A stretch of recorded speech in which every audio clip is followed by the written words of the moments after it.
मला, आणि ही माझी सिस्टर, ती ब्लॉगमध्ये यायला कम्फर्टेबल नाही आहे, त्याच्यामुळे ती चेहरा लपवती आहे.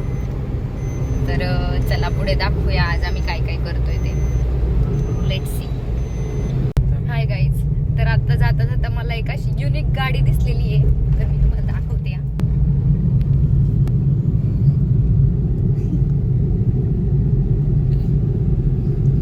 त्याच्यावर बघा काय लिहिलंय.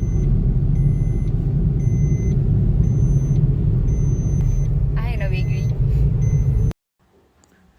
आम्ही पोहोचलो आणि खूप आवरलं नव्हतं मी, कारण मला वाटलं थोडी लेट होईल पूजा. त्याआधीच मी बाळाला घेऊन तिला भेटून येणार होते, पण पूजा ऑलरेडी चालू होती आम्ही पोहोचलो तेव्हा.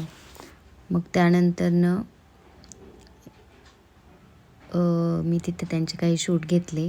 आणि हे बघा, तिने किती छान क्यूट चूल आणली होती पूजेसाठी. त्यावर तिची आई आणि आम्ही दूध उकळण्यासाठी चूल पेटवत होतो. मला खूप आवडली ही चूल, आणि तुम्हाला देखील आवडली असेल तर कमेंट करून नक्की सांगा. त्यानंतर कांचनने बाळाला घेतलं होतं, त्याच्यासोबत फोटोज काढले तिने. नंतर आम्ही रिटर्न गिफ्ट एक्सचेंज केलं आणि मग आम्ही निघालो. मग तिथल्या लोकेशनवर डीमार्ट जवळच होतं, मग आम्ही गेलो डीमार्टला, पण तिथे काही शूट केलं नाही कारण बाळ रडलं असतं. मग आम्हाला लवकर घरी यायचं होतं.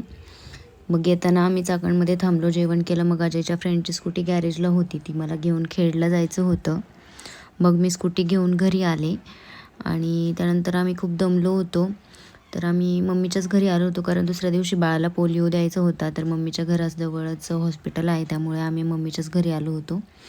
त्यानंतर मग सकाळी त्याला पोलिओचा डोस दिला, आणि मग आम्ही मम्मीच्या घरून नाश्ता वगैरे करून खेडला आमच्या घरी आलो. आणि असा होता माझा दिवस. थँक्यू.